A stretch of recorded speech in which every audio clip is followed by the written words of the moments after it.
Mesdames et messieurs, merci de m'avoir invité à intervenir dans votre séminaire de recherche sur le multilinguisme dans les organisations internationales. Je ne peux malheureusement pas me joindre à vous aujourd'hui en raison de la session plénière qui a lieu ici à Bruxelles, mais je suis présente par la magie de la vidéo. Je tenais donc à enregistrer ce petit message pour participer à votre séminaire par l'image, le son et, comme vous avez pu le constater, le sous-titrage qui apparaît en anglais dans cette vidéo.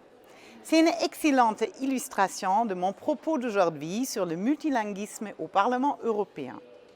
Le texte, l'audio et la vidéo sont trois formats qui, dans notre institution multilingue et multiculturelle, donnent ces lettres de noblesse aux professions linguistiques. Permettez-moi de m'expliquer.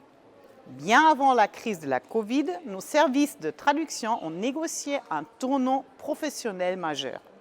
Ils continuent de jouer un rôle primordial dans la traduction des lois que nous adoptons, mais ils ont aussi dévancé l'avenir en travaillant sur de nouveaux projets comme le langage des citoyens.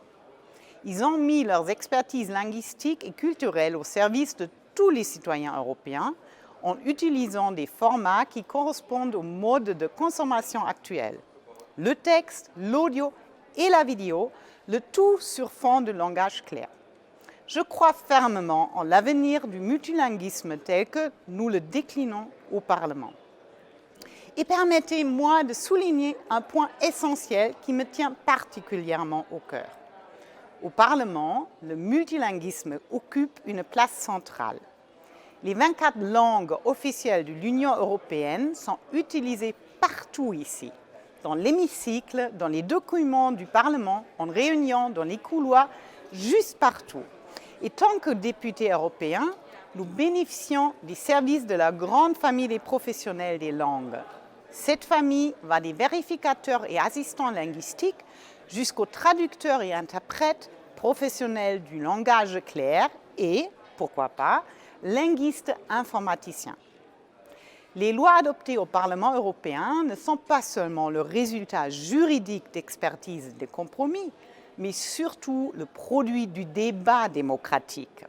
Souvent, en évoquant le mot « débat », on se réfère à l'expression orale, mais le débat comporte aussi l'expression écrite.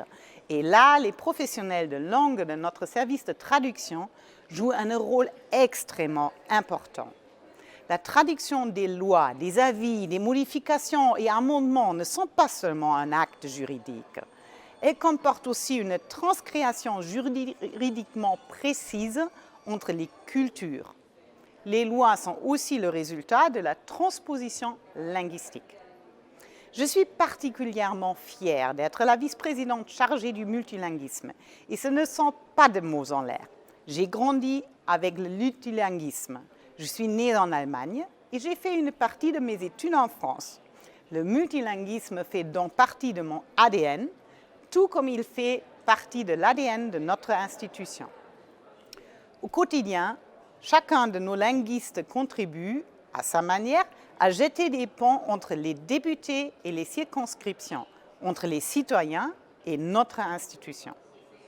Nos services de traduction couvrent pas moins de 552 combinaisons linguistiques. Et ils ne se limitent pas à transposer du sens d'un langage à un autre. Ils transposent une culture, ils localisent, ils adaptent.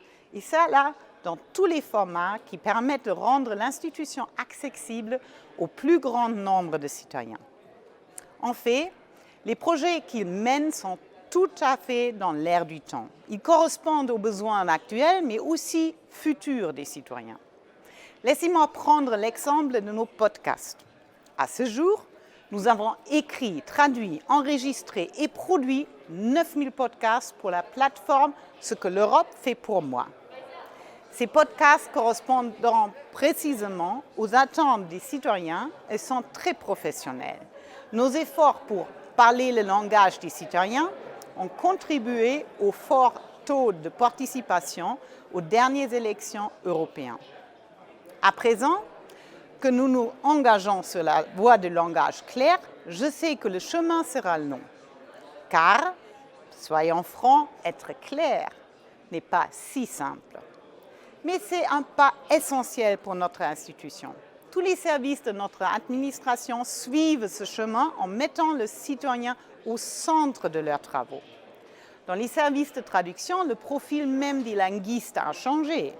Nous avons à présent des professionnels de langue et de l'interculturalité dont les travaux englobent non seulement la traduction juridique, mais aussi du sous-titrage, l'audio, du support rédactionnel pour les auteurs et le tout toujours en 24 langues.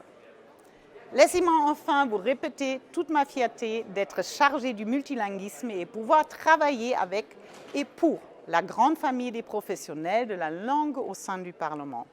Je vous remercie et je vous souhaite sûrement un bon séminaire.